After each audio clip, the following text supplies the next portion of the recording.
Hey everyone, and welcome back to the channel. I hope you all are doing amazing as always.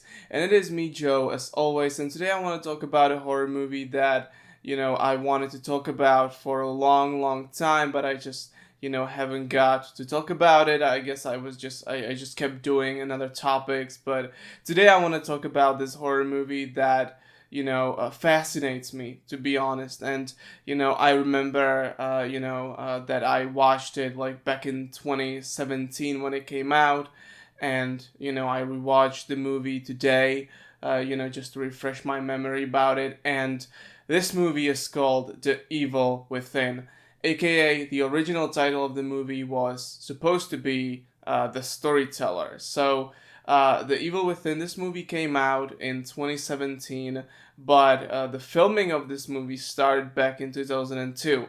I want to talk about the movie today. I want to talk about the guy that made the movie, and it's just a crazy, crazy story. So, the guy that made the movie was Getty, right? From the famous and rich Getty family.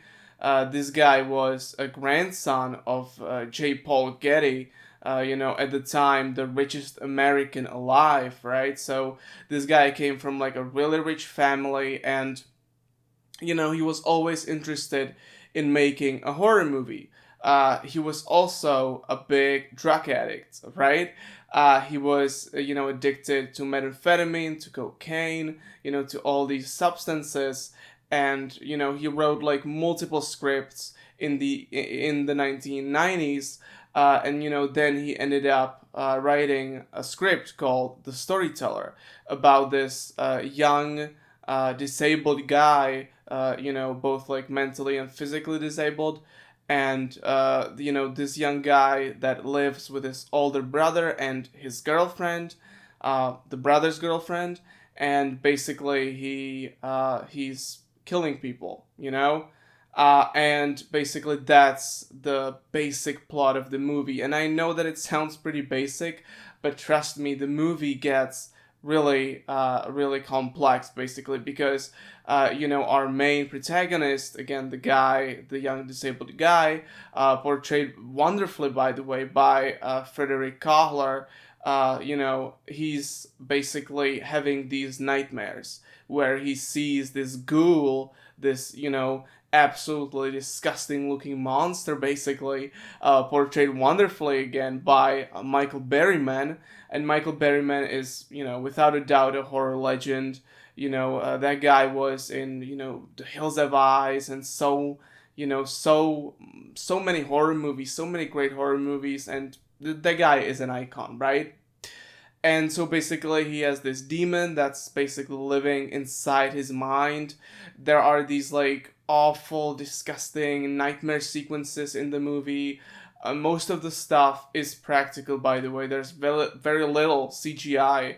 There is some CGI, but it's used very sparingly. Most of the stuff in the movie is made with using basically real effects, no CGI, right? Because back in the day CGI was pretty expensive. Now I don't want to spoil the movie more, but again, it's about this guy and about his brother, and he's struggling with his mental health. There's this demon inside his head that's telling him to kill people. He doesn't want to kill people, but at the same time he has to because his demon is telling him he should. It is really interesting. And basically, this movie started production, and they started filming the movie back in 2002, and they shot most of the movie from 2002 to 2004. However, because Getty ran out of money, because he was spending a lot of money on drugs, and basically he spent like what, 5 million on the movie. $5 million of his own money he spent on making the movie. He basically had to scale the movie down a bit, and he continued to make the movie, or to film the movie, basically, up until 2009. So, he was basically filming this movie for, like 7 years, basically.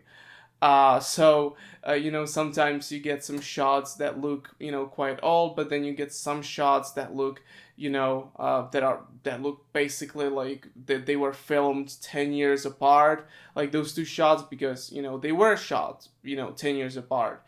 I think the filming was maybe lasted up until like maybe 2013 or something, even. So, crazy stuff. But then, Getty actually made a post production studio in his own mansion, where he was working on the movie. But then in 2015, a tragedy struck and Getty overdosed in his mansion, leaving the movie unfinished, right? And so the guy that was working with him on this movie, the storyteller, basically finished the movie for him and released it in 2017 on VOD. And basically, the movie got almost no traction. Not many people knew about the movie when it came out, but I knew about it and I loved it. The movie is absolutely original. It has some insane practical effects. It has, some really creative, camera angles in it. And that's, because basically Getty was like, I need something really specific, so I'm just going to create a camera rig, specifically for that one shot. There's this sort of, hamster in like a maze type of shot in the movie, and that thing is crazy. So yeah, that's basically the story of the storyteller, aka the evil within. Also, the craziest thing about this is that the movie is now on YouTube, so you can go ahead and watch the storyteller, aka the evil within. Now, the reason why the movie was released with the title "The Evil Within" was basically because two horror games came out. The first one in 2014 and the second one in 2017, and both of these games were called The Evil Within, right? Or the second one was called The Evil Within 2, right? So they wanted to capitalize on the title, so they renamed the movie from The Storyteller to The Evil Within. And even though this version of the movie is probably not the version Getty would be happy with, because, the first half of the movie is pretty effects heavy, and the second part of the movie, the second half of the movie is not as, full of effects. So, he would probably worked on the movie even more, to get it even more weird and creepy. But I would still recommend watching this movie, especially because it's free on YouTube. You can just go ahead and watch The Evil Within. And it is just a mesmerizing watch. I know some people, by the way, it's not a masterpiece, but it is a movie that's worth the watch. It is just a movie made by this guy that was constantly high on methamphetamine and other substances, and you can just see it. In a good way, though, because the nightmare sequences in this movie are absolutely freaking insane. Anyway, that's it for today. Thank you so much for watching this video. Check out The Storyteller, aka The Evil Within, on YouTube for free if you want. Again, that's it for today. Thank you so much for watching. I'll see you next time. Take care, and bye.